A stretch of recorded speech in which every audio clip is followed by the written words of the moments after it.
Okay friends, thanks for clicking on this video, and as you can already surmise, these are the first shots with this Cabela's Hawken that I restored. I shoot left-handed, so everything is going to look kind of funky when my cheek is on the side of the patch box, but hey, it is what it is. I'm at 30 yards, got 70 grains of 2F GoX with an 18 thousandths patch, let's see here, 15 thousandths patch and a 490 round ball. So let's see what she does, if anything.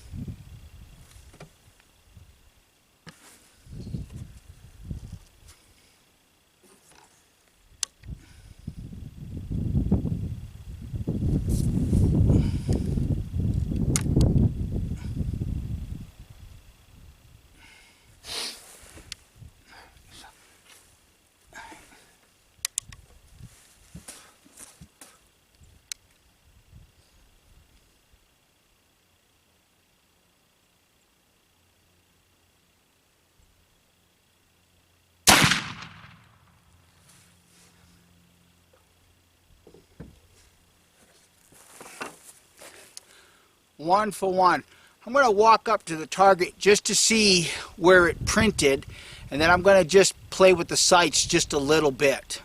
Well, that's where it impacted. Windage is just about right on, just got to get the elevation up. So I'm going to just mess with the sights. I'm not going to get too excited about it because this rifle is going to end up on my trade blanket, and I'm sure that whoever purchases it's going to have to adjust the sights for what they want. So I'm going to get loaded up with another 70 grains and take another shot. So it should be obvious my point of aim is the red dot. I've adjusted the sight just a little bit, and I went all the way down with the elevation just to kind of see where that's going to print at 30 yards.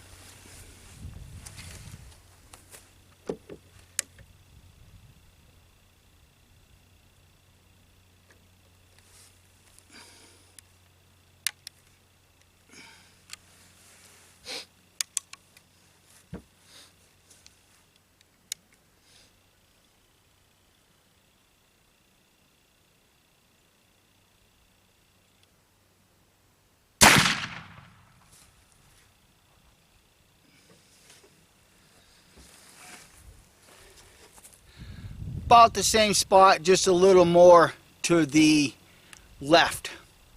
So I'm going to get reloaded, take another shot, play with the sights just a little bit.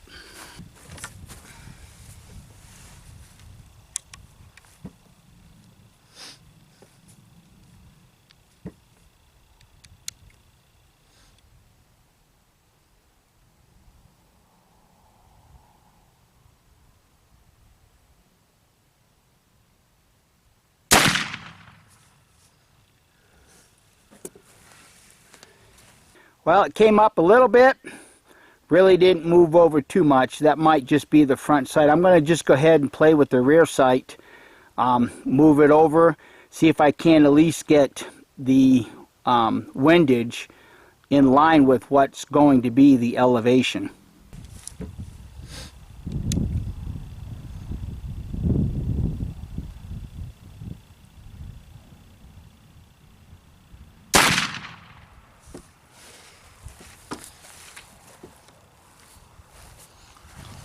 I pulled that one. Okay, maybe I didn't pull it. It felt like I did, but I'm going to load it up again and see if I can get close to the impact point that's on the bullseye right now. Okay, I'm ready to take the next shot. I don't know why I felt like I pulled it, but this next shot will probably either confirm or contradict that. So let's see what happens.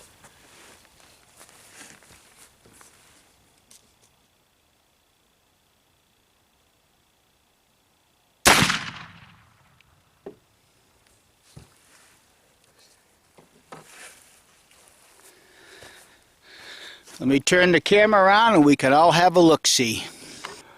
Well, looks like I have the windage just about there.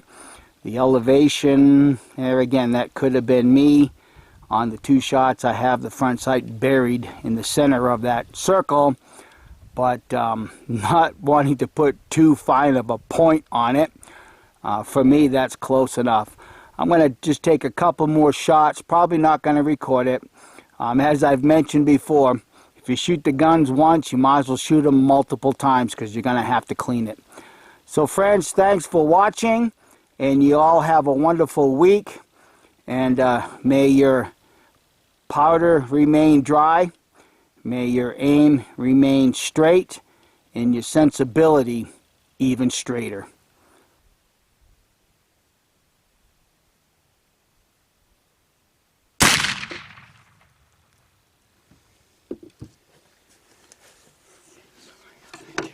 Well, as you friends can tell, I elected to go ahead and record the last couple of shots. So before my battery goes dead, I just have a parting thought. Somebody may be wondering whether I'm going to lap the barrel in this Hawkins or not. The short answer is no. That's why I went ahead and recorded the last two shots. I think with a little bit of time with this rifle, somebody can dial it right in.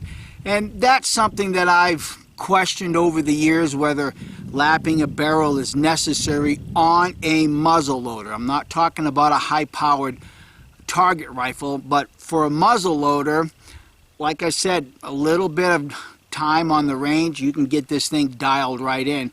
And if you've been following the restoration of this particular rifle, you will have seen that the barrel was a little rusty, and as I've indicated, there's no deep pits or anything like that. It's just not shiny. So anyhow, friends, thanks for watching the last two shots. Thanks for listening to the concluding thought on this regarding lapping the barrel or not.